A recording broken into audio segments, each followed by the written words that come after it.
ನಮಸ್ಕಾರ ಸ್ನೇಹಿತರೆ. Bigg Boss Kannada season 12ರ ಫಿನಾಲೆ ಜನವರಿ 17 ಮತ್ತು 18ರಂದು ನಡೆಯಲಿದೆ.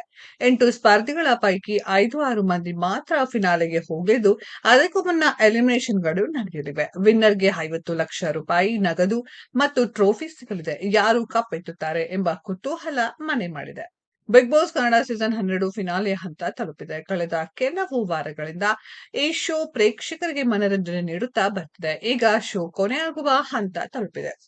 ಜನವರಿ 17 ಹಾಗೂ 18ರಂದು ಬಿಗ್ ಬಾಸ್ ಫಿನಾಲೆ ನಡೆಯಲಿದೆ. ಅದಕ್ಕೂ ಮೊದಲು ಎಷ್ಟು ಎಲಿಮಿನೇಷನ್ ನಡೆಯುತ್ತೆ, ಫಿನಾಲೆ ಯಾವ ರೀತಿ ನಡೆಯುತ್ತೆ ಎಂಬ ಬಗ್ಗೆ ಇಲ್ಲಿದೆ ವಿವರ. ಬಿಗ್ ಬಾಸ್ ಕನ್ನಡ ಸೀಸನ್ 12 ಈಗ 15ನೇ ವಾರಕ್ಕೆ ಕಾಲಿಟ್ಟಿದೆ. ಸದ್ಯ ದೊಡ್ಡ ಮನೆಯಲ್ಲಿ ಗಿಲ್ಲಿ ನಟ ರಘು, ಅಶ್ವಿನಿ ಗೌಡ, ಕಾವ್ಯ ಶೈವ, ರಾಶಿಕಾ ಶೆಟ್ಟಿ, ರಕ್ಷಿತಾ ಶೆಟ್ಟಿ, ಧ್ರುವಂತ್ ಹಾಗೂ ಧನುಷ್ ಇದ್ದಾರೆ. ಇವರ ಪೈಕಿ ಒಬ್ಬರು ಕಪ್ಪೆತ್ತಲಿದ್ದಾರೆ. ಅದಕ್ಕೂ ಮೊದಲು ಕೆಲವು ಎಲಿಮಿನೇಷನ್ ನಡೆಯಲಿದೆ. ಸದ್ಯ ದೊಡ್ಡ ಮನೆಯಲ್ಲಿ 8 ಮಂದಿ ಇದ್ದಾರೆ. ಇವರ ಪೈಕಿ ಫಿನಾಲೆಗೆ ಉಳಿಯೋದು 6 ಅಥವಾ 5 ಮಂದಿ ಮಾತ್ರ. ಕಳೆದ 2 ಸೀಸನ್ಗಳಿಂದ ಫಿನಾಲೆಗೆ 6 ಜನರನ್ನ ಉಳಿಸಿಕೊಳ್ಳಲಾಗಿತ್ತು.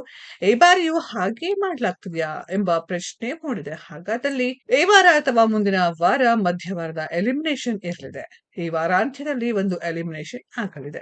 6 ಮಂದಿಯನ್ನ ಫಿನಾಲೆಗೆ ಕರ್ಕೊಂಡು ಹೋದರೆ ಜನವರಿ 17ರಂದು ಒಬ್ಬರ ಎಲಿಮಿನೇಟ್ ಮಾಡಲಾಗುತ್ತೆ. ಜನವರಿ 18ರಂದು ಹಂತ ಹಂತವಾಗಿ ಎಲಿಮಿನೇಷನ್ ಮಾಡಿ ಇಬ್ಬರನ್ನ ಉಳಿಸಿಕೊಳ್ಳಲಾಗುತ್ತೆ. ಫಿನಾಲೆ ಸಂಜೆ 6 ಗಂಟೆಗೆ ಆರಂಭ ಆಗುವ ಸಾಧ್ಯತೆ ಇದೆ. ವಿವಿಧ ಸ್ಪರ್ಧಿಗಳು ಡ್ಯಾನ್ಸ್ ಕೂಡ ಮಾಡ್ತಾರೆ. ಈ ಬಾರಿ ಎಲಿಮಿನೇಟ್ ಆದ ಸ್ಪರ್ಧಿಗಳು ಫಿನಾಲೆಯಲ್ಲಿ ಇರಲಿದ್ದಾರೆ. ಗೆದ್ದ ಸ್ಪರ್ಧಿಗೆ 50 ಲಕ್ಷ ಕ್ಯಾಶ್ ಹಾಗೂ ಆಕರ್ಷಕ ಟ್ರೋಫಿ ಸಿಗಲಿದೆ. ಈ ವಾರ ಧನುಷ್ ಅವರನ್ನ ಹೊರತುಪಡಿಸಿ ಉಳಿದ 7 ಮಂದಿ ನಾಮಿನೇಟ್ ಆಗಿದ್ದಾರೆ. ಇವರಲ್ಲಿ ಯಾರು ಹೊರ ಹೋಗ್ತಾರೆ ಎಂಬ ಕುತೂಹಲ ಮೂಡಿದೆ.